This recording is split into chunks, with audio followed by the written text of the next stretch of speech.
nous l'avons annoncé hier soir, le thème est la guerre en Ukraine et la fin du monde.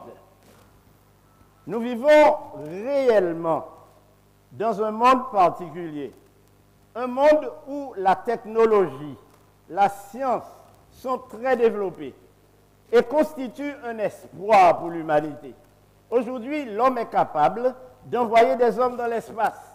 C'est vrai qu'ils ne vont pas très loin parce qu'ils risquent de se perdre, mais en attendant, ils ont établi dans l'espace une station dite spatiale internationale où ils peuvent passer plusieurs semaines et même plusieurs mois.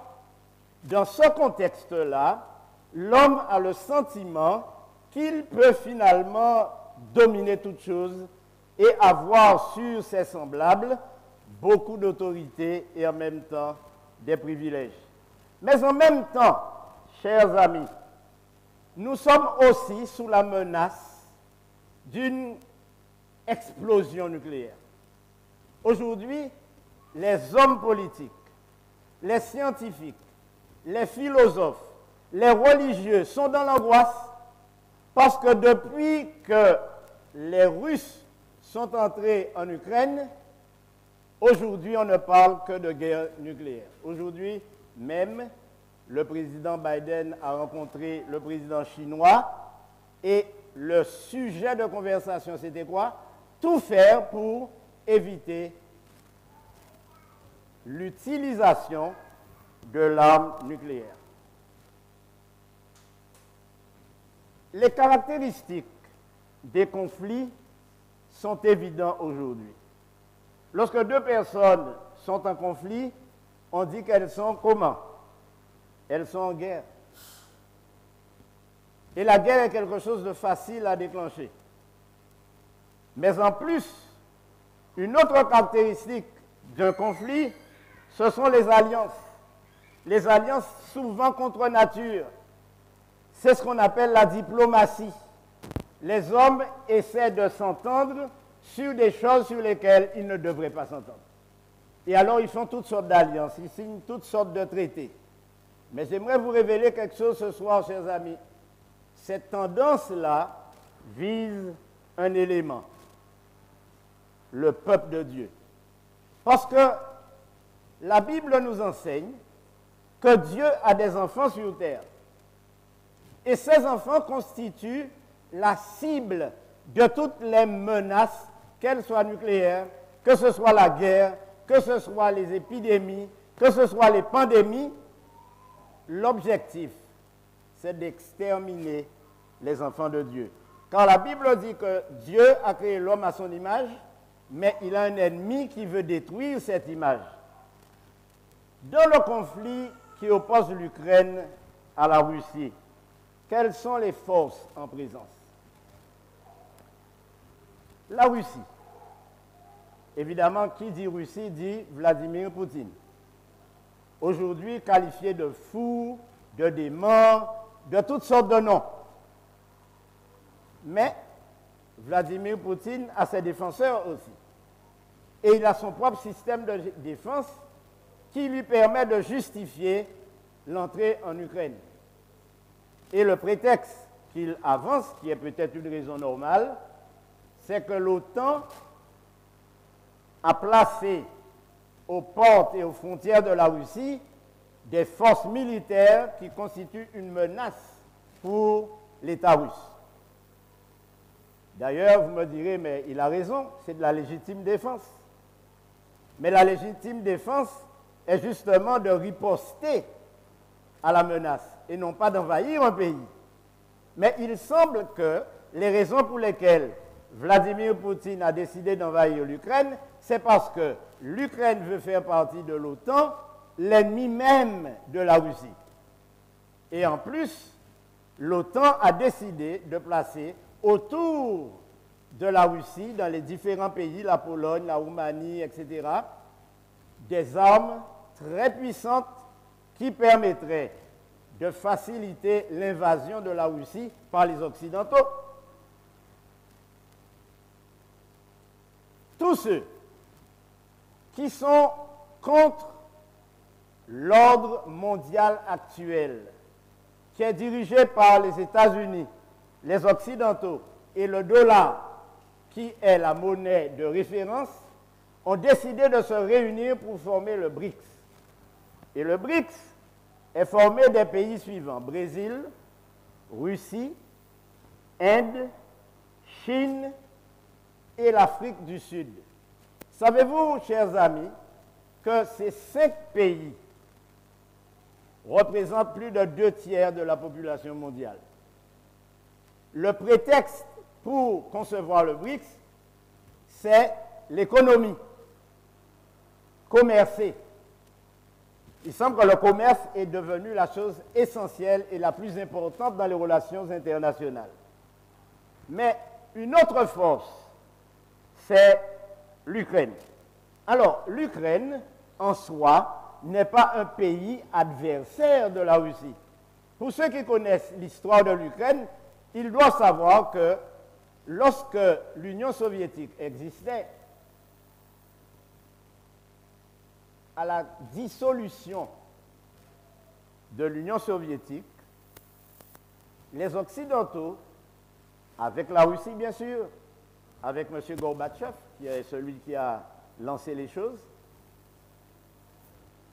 ont décidé de créer un État qui sera un État tampon, l'Ukraine.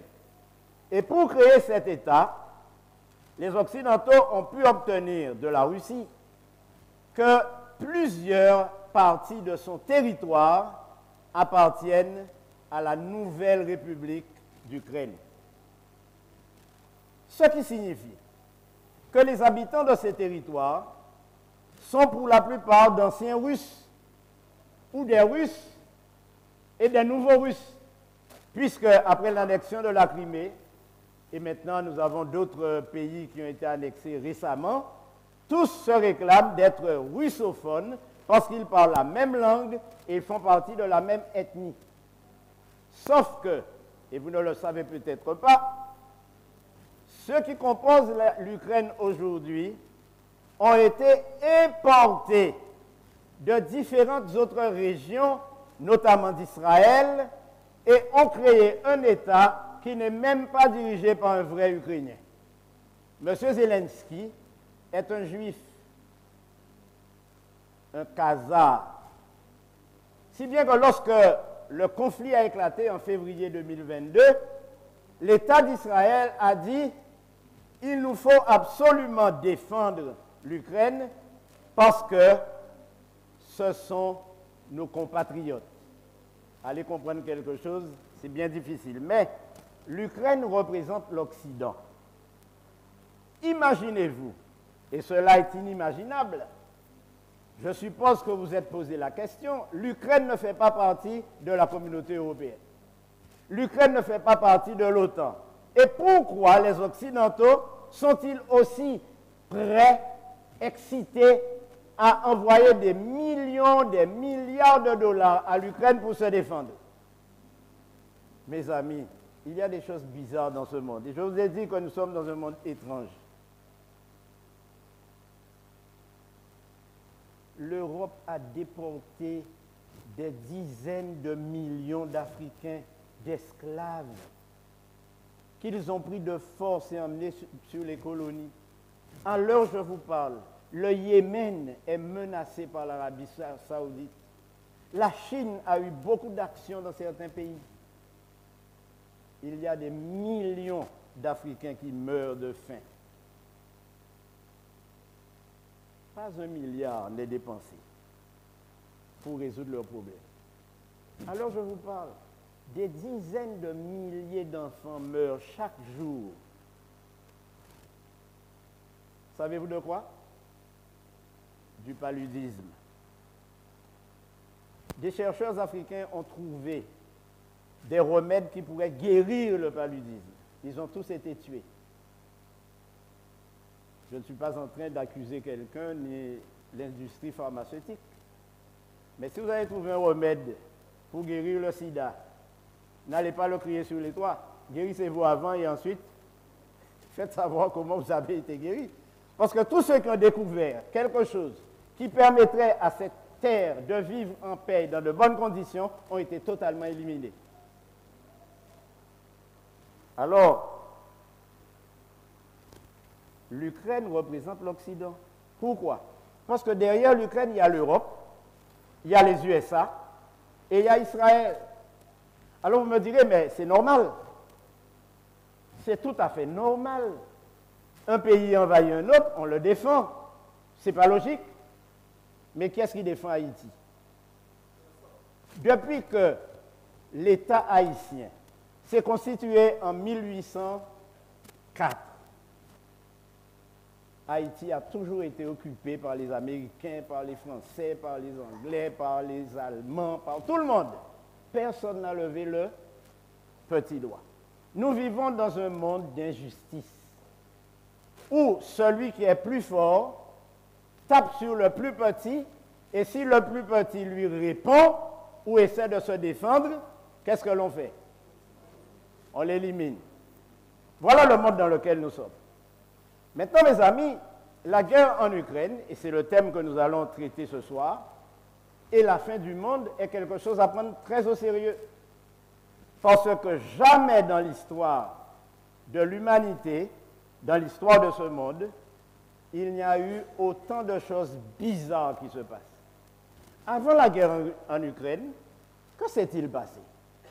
Nous avons vu survenir comme cela un petit virus sorti de nulle part, que l'on a appelé coronavirus. Ensuite, on l'a appelé Covid. Au début, il était mâle, c'était le Covid-19. Il est devenu femelle, c'est la Covid-19. Pourtant, on sait que le virus, le coronavirus, existe depuis des années. Mais ce que l'on a découvert, c'est que ce virus a été un peu modifié, si bien que les médicaments ne lui font absolument rien, sauf ceux que nous prenons chaque jour. Un petit thé d'artémisia, etc. Mais souvenez-vous de ce qui s'est passé. Juste avant la guerre en Ukraine, le monde entier était bloqué. On ne pouvait plus sortir. Mais le plus comique de tout cela, c'est que lorsque vous sortiez de chez vous, vous signez une autorisation de sortie que vous-même avez remplie et avez signée.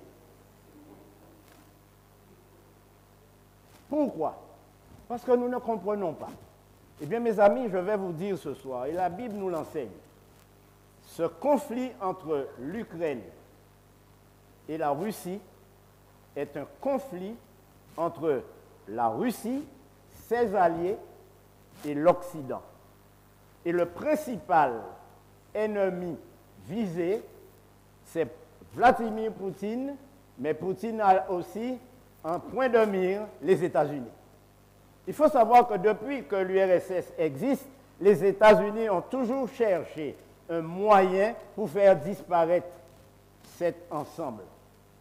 De sorte que les Russes ont beaucoup souffert des relations entre l'Occident et le peuple russe. Et c'est pourquoi, aujourd'hui, si vous regardez la guerre en Ukraine comme quelque chose de banal, sachez que c'est quelque chose qui peut nous conduire très loin. Mais savez-vous qu'il y a un troisième élément qui fait partie des forces, mais c'est un élément qu'on ne voit pas, mais dont on entend parler.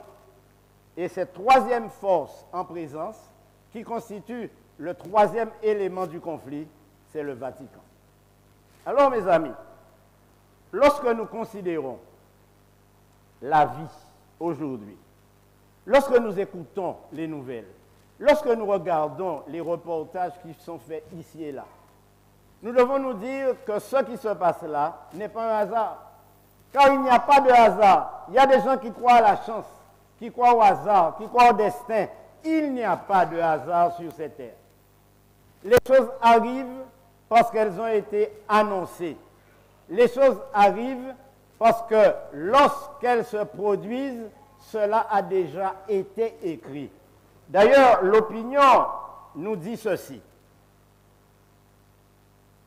Et c'est le Washington Post, qui est un grand quotidien américain, qui déclare, avec son invasion non provoquée, Poutine a fait voler en éclats les règles juridiques international établi après la Seconde Guerre mondiale, ainsi que l'ordre européen qui a suivi la guerre froide.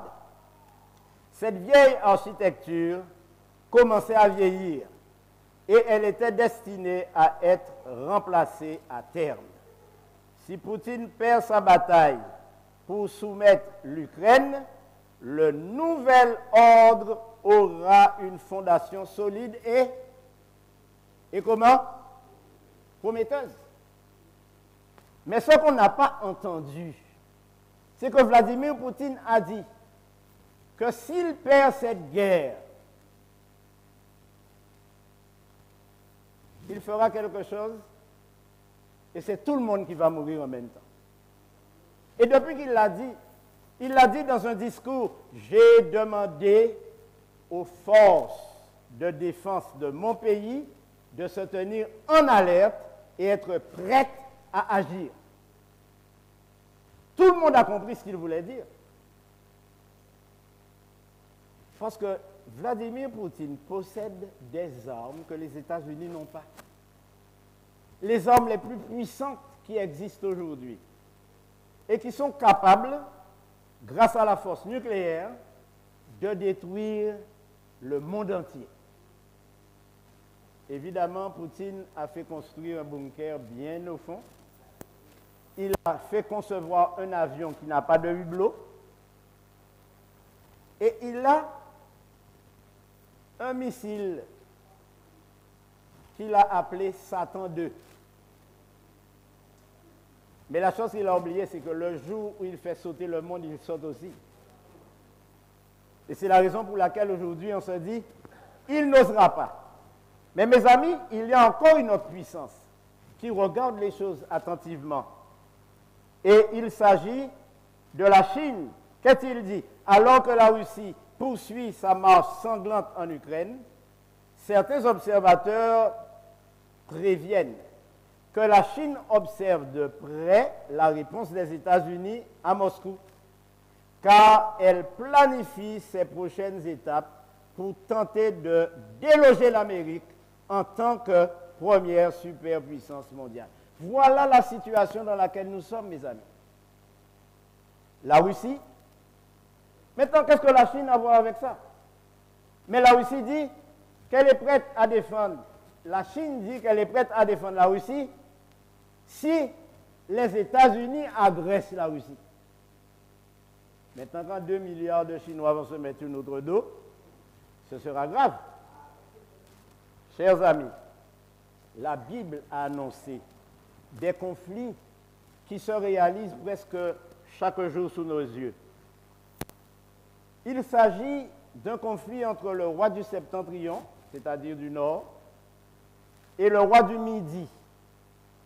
Cette prophétie, nous la trouvons en Daniel 11 et en Daniel 12, et nous trouvons aussi des réflexions ou des révélations sur cette prophétie à Ézéchiel 38 et 39. Alors, qu'est-ce que cela veut dire, tout cela? Ce soir, je n'aurai pas le temps de développer ce sujet entièrement parce qu'il me faudrait plusieurs soirées.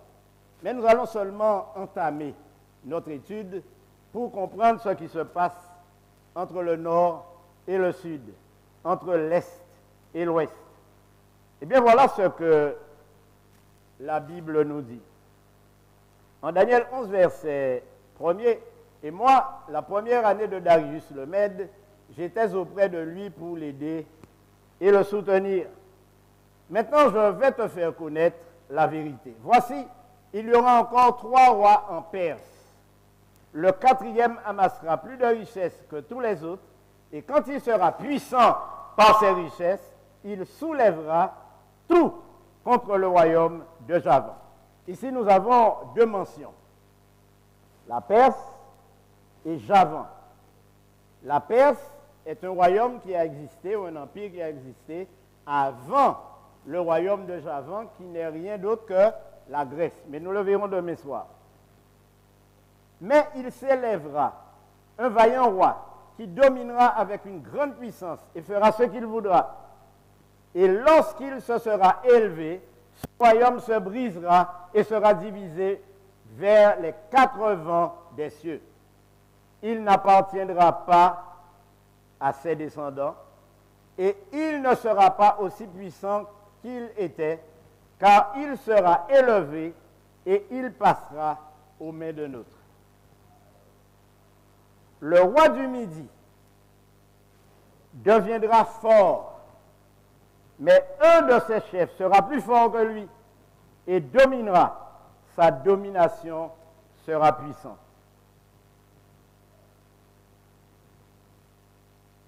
Au bout de quelques années, ils s'allieront et la fille du roi du Midi viendra vers le roi du Septentrion pour faire quoi? Rétablir la concorde. Mais elle ne conservera pas la force de son bras et il ne résistera pas, ni lui, ni son bras. Elle sera livrée avec ceux qui l'auront amenée avec son père et avec celui qui aura été son soutien dans ces temps-là. Il y a un élément qui vous échappe, et c'est normal parce que je ne vous en ai pas encore parlé. Je vous présente ces éléments ce soir pour que nous puissions les développer demain soir. Mais notez bien ceci. Le conflit est entre quelle région par rapport à l'autre? Le nord, le midi c'est quoi? Le sud. Lorsque le quatrième roi a été très puissant, le roi de Javan, on a vu apparaître ce qu'on appelle les diadoques. Les diadoques sont les 4 royaumes qui ont découlé de la division du royaume de Javan. L'un des généraux s'appelait Lysimaque, le deuxième s'appelait Cassandre, le troisième Séleucus, et Ptolémée était le quatrième. Mais notez ceci, c'est que Séleucus a donné naissance à une dynastie qu'on appelle aujourd'hui la dynastie des Séleucides. Et Ptolémée a été à l'origine de l'invasion de l'Égypte par les Grecs. À l'époque, l'Égypte était un empire très puissant. Mais les Grecs ont envahi l'Égypte. Et depuis ce temps, il y a 2 grandes puissances qui s'affrontent. Ce sont les Séleucides et ce sont les Ptolémées. Certains sont basés en Syrie, et vous entendez parler de la Syrie, n'est-ce pas? Et les autres en Égypte. Maintenant, Syrie et Égypte ont aussi une connotation spirituelle. Parce que, en réalité, mes amis, la Bible nous dit que le roi du Midi deviendra fort, mais un de ses chefs sera plus fort que lui et dominera, sa domination sera puissante. Qui était ce roi? C'est encore la Bible qui nous enseigne que le chef vainqueur est un dirigeant appelé le roi du Septentrion. Au verset 6 du chapitre 11, il est dit, au bout de quelques années, ils s'allieront et la fille du roi du Midi viendra vers le roi du Septentrion pour rétablir la concorde. Ce qui signifie, chers amis, qu'il y aura entre l'Égypte et entre l'autre partie, la Syrie, entre l'Occident et entre l'Orient, il y aura des alliances, il y aura des rencontres pour essayer de garder le monde en paix. Quand jusqu'à présent, le maître mot est prononcé par quelqu'un qui constitue la 3e puissance, le 3e roi du Septentrion. C'est la papauté, le Vatican. Aujourd'hui, le Vatican joue un rôle extraordinaire, mais secret, dans le conflit ukrainien. D'ailleurs, le 25 février 2022, c'est-à-dire quelques jours après l'invasion de la Russie en Ukraine, traditionnellement, le pape, qui est un chef d'État, n'a des relations qu'avec des chefs d'État. Ce qui est normal, n'est-ce pas? Mais exceptionnellement dans l'histoire, c'est la première fois que l'on voit un pape sortir de la cité du Vatican pour aller visiter qui? Un ambassadeur. Il est allé voir l'ambassadeur de quel pays? Ce n'est pas écrit ici? Vous voyez mal? Certainement. Il est allé voir l'ambassadeur russe. Et vous pourriez vous poser la question, pourquoi un chef d'État d'un État religieux et en même temps politique va-t-il voir un ambassadeur et ne va pas voir qui d'après vous? Vladimir Poutine lui-même. Pourquoi passe-t-il par l'ambassadeur de Russie? La raison, c'est parce que derrière tous ces conflits que nous avons un peu partout, le Vatican est présent. Et c'est lui qui décide de l'issue des négociations et des conflits. Parce qu'il a un objectif. L'objectif, chers amis, c'est de prendre possession du monde et le diriger. Alors vous me direz, mes pasteurs, bon, vraiment, vous êtes incorrigibles. Mais qu'est-ce que vous avez après le pape comme ça? Rien du tout. Simplement parce que la Bible nous enseigne qu'il y a une puissance qui va défier toutes les autorités, les assujettir, prendre leurs richesses et les dominer. Alors je vais vous dire ce soir une révélation. Il y a des catholiques dans la salle? Est-ce qu'il y a des catholiques parmi nous? Est-ce qu'il y a des anciens catholiques parmi nous? Il y en a? Ah, oui, il y en a. Excusez-moi. Je n'ai aucune intention de dire du mal du pape, ni de son autorité, ni de quoi que ce soit. Mais je dois vous dire la vérité. Et la vérité, qu'est-ce qu'elle fait? Elle offense. Alors, si vous êtes offensé ce soir, soyez offensés. Mais je vais vous dire qu'une fois que vous serez offensés, nous allons nous réconcilier et nous deviendrons des amis. Il y a de cela 5 ans, le pape François a rédigé un document qui s'appelle Laudato Si. Nous aurons l'occasion d'en parler. Qu'il soit loué. C'est ce que ça veut dire. Et dans ce document, il dit 3 choses importantes. La première, c'est que la terre est fatiguée, et il a raison. Elle doit se reposer. La deuxième chose, c'est que tous les hommes doivent avoir la même religion, le même jour de repos. Et la troisième chose, il faut qu'il y ait un gouvernement mondial pour que l'humanité vive en paix. Mes amis, savez-vous que l'écologie est une démarche typiquement politique? Oui ou non? Et pourquoi c'est le chef du Vatican, qui est l'Église, qui invite les chefs d'État à voter des lois pour l'écologie en proposant le programme qui sera mis en place et où on va enseigner à nos enfants qu'il faut avoir un gouvernement mondial, il faut un jour de repos, le même pour tout le monde, parce qu'il faut que la terre se repose, et que cette terre qui est fatiguée, il faudra maintenant prendre soin d'elle.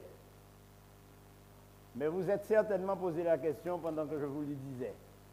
Qui sera le roi ou le gouverneur ou le président de ce gouvernement mondial? À votre avis, les chefs d'État de pratiquement tous les pays aujourd'hui, y compris les pays arabes, se sont déjà mis d'accord pour que ce soit le pape. Parce qu'il est la seule personne morale dont la personnalité peut amener les hommes à vivre en paix. D'ailleurs, il ne dit que ça. La deuxième chose, c'est que même les pays arabes ont décidé de reconnaître le dimanche comme jour de repos à cause des chrétiens qui vivent sur leur sol. Nous allons développer ces sujets, car ils sont annoncés dans la Bible. Mais si je vous en parle ce soir, c'est parce que Daniel nous dit, au temps de la fin, le roi du Midi se heurtera contre lui. Et le roi du Septentrion fondra sur lui comme une tempête, avec des chars et des cavaliers, et avec de nombreux navires. Il avancera dans les terres, se répandra comme un torrent et débordera. Bien sûr, chers amis, tout ceci est symbolique apparemment. Et quels sont les symboles?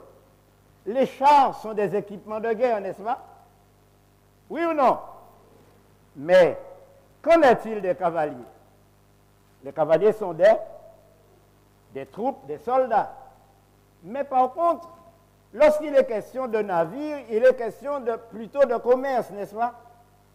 Les navires ne sont pas là seulement pour transporter des troupes, mais les navires sont là pour établir l'hégémonie économique du pays qui domine ou du pouvoir qui domine. Et c'est pourquoi, mes amis, les navires dans la prophétie représentent les sanctions économiques. Ainsi donc, Daniel nous dit que le nouvel ordre mondial sera établi sur la terre, car le roi du Septentrion va établir son royaume, son autorité sur la terre. Il étendra sa main sur divers pays, et le pays d'Égypte n'échappera point.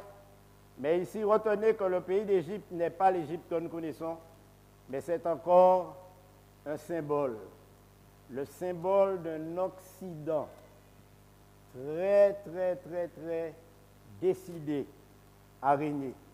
Maintenant, il se rendra maître de quoi?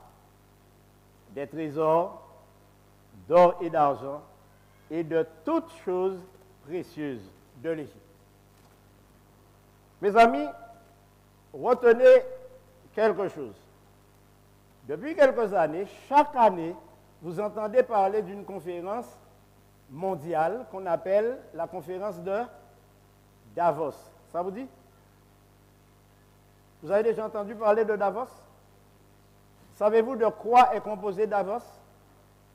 Davos est une conférence internationale composée de chefs d'État, composée d'industriels et composée de chefs religieux. Le projet de Davos, c'est d'établir un gouvernement mondial et de mettre en place un nouvel ordre mondial. Cela va passer par une chose, une seule monnaie. Bientôt, nous n'aurons plus besoin de l'euro. Il nous sera même difficile d'utiliser nos cartes de crédit. Il n'y aura plus de distributeur automatique. Savez-vous pourquoi? Parce que le projet de M. Schwab, qui est le président de Davos, c'est de faire en sorte qu'aucun homme sur terre ne possède ni de la terre, ni un compte en banque, ni une maison, ni rien du tout. Mais ce sera le seul moyen pour assurer la paix, le bonheur et la joie. Vous avez déjà vu quelqu'un qui n'a rien du tout et qui est content?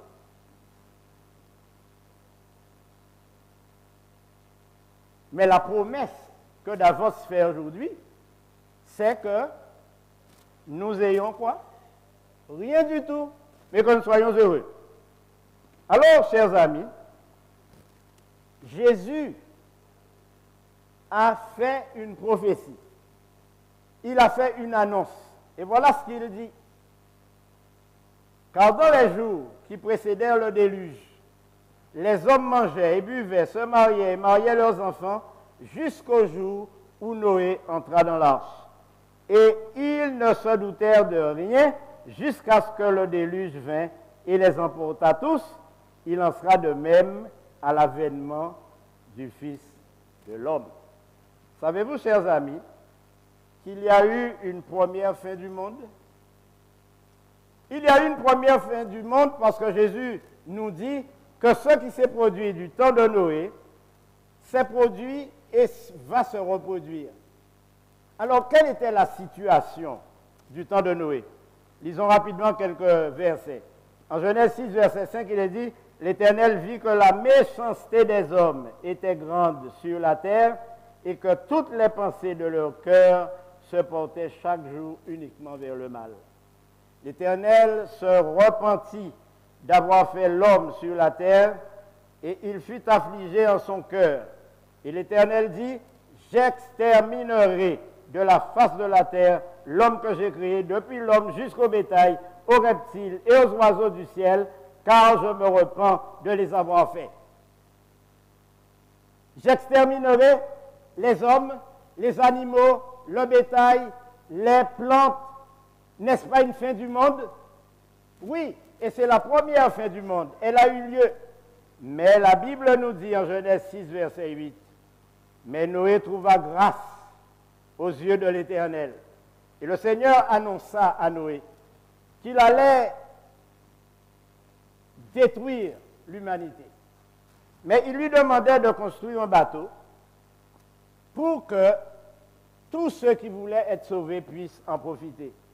Mais vous savez, quel que soit ce que vous pouvez dire aux gens, ils n'écoutent pas. Ils vont à leurs affaires, ils vont à leurs occupations. Et si vous leur dites que bientôt ce monde sera détruit, ils ricanent, ils rient. Cela ne les empêche pas d'aller au marché, de faire leurs affaires. Mais Jésus dit que ce qui arriva du temps de Noé arrivera aussi à la fin. Et qu'est-ce qui arrivait du temps de Noé? Les hommes mangeaient, buvaient, faisaient toutes leurs affaires, allaient où ils allaient. Et ce que vous voyez ici, c'est aux îles du Cap-Vert, où naissent les cyclones qui frappent les Antilles. Noé a construit le grand bateau. Et un jour, les hommes de son temps ont vu des animaux se diriger vers ce bateau, des oiseaux entrer dans l'arche. Et finalement, Noé lui-même et sa famille sont entrés. Et alors qu'ils étaient dans l'arche et que la population se moquait, un tsunami va frapper la terre. Un tsunami semblable à celui qui a frappé les îles du Pacifique, les îles d'Asie. Un phénomène extraordinairement destructeur, très fort, où les hommes n'ont pas pu échapper. Plusieurs milliers et centaines de milliers de personnes sont mortes en quelques secondes.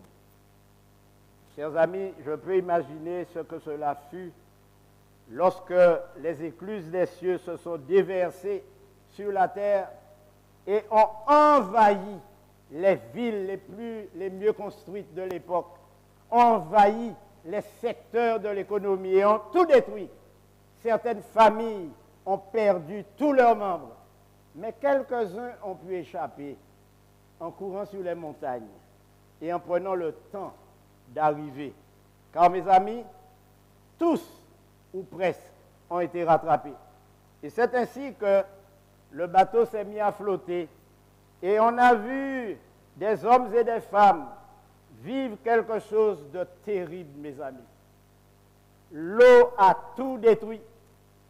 Très récemment, nous avons vu à la télévision comment l'eau a envahi certaines régions. Le déluge, cette première fin du monde, a été quelque chose de terrible. Finalement, le bateau a flotté. Savez-vous avec combien de personnes? 8 personnes et des milliers d'animaux. Parce que, contrairement aux hommes, les animaux savent écouter les prédications. Quand l'homme ne comprend rien, les animaux comprennent.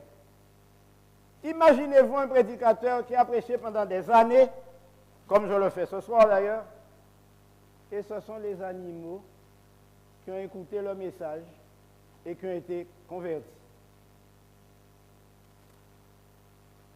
Après le déluge, Dieu dit, « J'établis mon alliance avec vous. Aucune chair ne sera plus exterminée par les eaux du déluge. Et il n'y aura plus de déluge pour détruire la terre. Et Dieu dit, c'est ici le signe de l'alliance que j'établis entre moi et vous et tous les êtres vivants qui sont avec vous pour les générations à toujours. J'ai placé mon arc dans la nue et il servira de signe d'alliance entre moi et la terre. L'arc-en-ciel, chers amis, est le signe d'alliance de Dieu qui nous dit clairement qu'il n'y aura plus jamais un déluge pour détruire la terre. Aucune inondation, aucun torrent, si fort qu'il soit, ne mettra fin à l'existence humaine. Par contre, il y aura une deuxième fin du monde. Cette deuxième fin du monde, chers amis, Jésus l'a aussi annoncé. Il dit, ce qui arriva du temps de Lot arrivera pareillement. Les hommes mangeaient, buvaient, achetaient, vendaient, plantaient, bâtissaient. Mais le jour où Lot sortit de Sodome, une pluie de feu et de soufre tomba du ciel et les fit tous périr. Il en sera de même quand le jour où le Fils de l'homme paraîtra. Il n'est pas interdit de bâtir, il n'est pas interdit de construire, il n'est pas interdit de manger, il n'est pas interdit de boire, il n'est pas interdit de faire la fête, il n'est pas interdit de se marier ou de marier ses enfants. Mais toutes ces choses constituent des signes qui, en s'accentuant, nous permettent de penser et de croire que le jour du Fils de l'homme approche. Chers amis, quelle était la situation à Sodome? Et pourquoi Lot a dû faire face à la méchanceté des hommes? C'est parce que la ville de Sodome représente symboliquement la terre dans l'état dans lequel elle se trouve aujourd'hui. Et savez-vous quelle était la principale chose qui a déterminé Dieu à exterminer la ville de Sodome? La méchanceté, le crime, les plaisirs. Certains reconnaissent le carnaval d'Haïti d'ailleurs. Mais la chose qui a déterminé Dieu à faire disparaître la ville de Sodome, c'est lorsque des anges sont arrivés chez Lot et que ces hommes sont arrivés et ils ont dit, fais sortir ces hommes pour que nous les connaissions. Ce n'était pas pour faire connaissance, c'était pour avoir avec eux des rapports sexuels entre hommes. Chers amis, la guerre en Ukraine est un élément qui doit nous faire réfléchir. Si les hommes dans leur conflit sont prêts à déclencher l'arme nucléaire, Dieu va aussi déclencher son arme nucléaire. Parce qu'il dit qu'il va agir. Et il va agir comment? Il va agir en détruisant le monde d'à présent par le feu. Et ce jour-là, il viendra, il apparaîtra sur les nuées et tout œil le verra. Demain soir, je vous invite à poursuivre ce sujet, à poursuivre cette étude. Quels sont ceux qui l'ont aimé ce soir? Soyez présents. Le Seigneur a des révélations importantes à vous faire. Quels sont ceux qui ont apprécié les révélations de ce soir? Que le Seigneur vous bénisse. Parce que demain, nous allons voir un sujet important. Qui dominera le monde?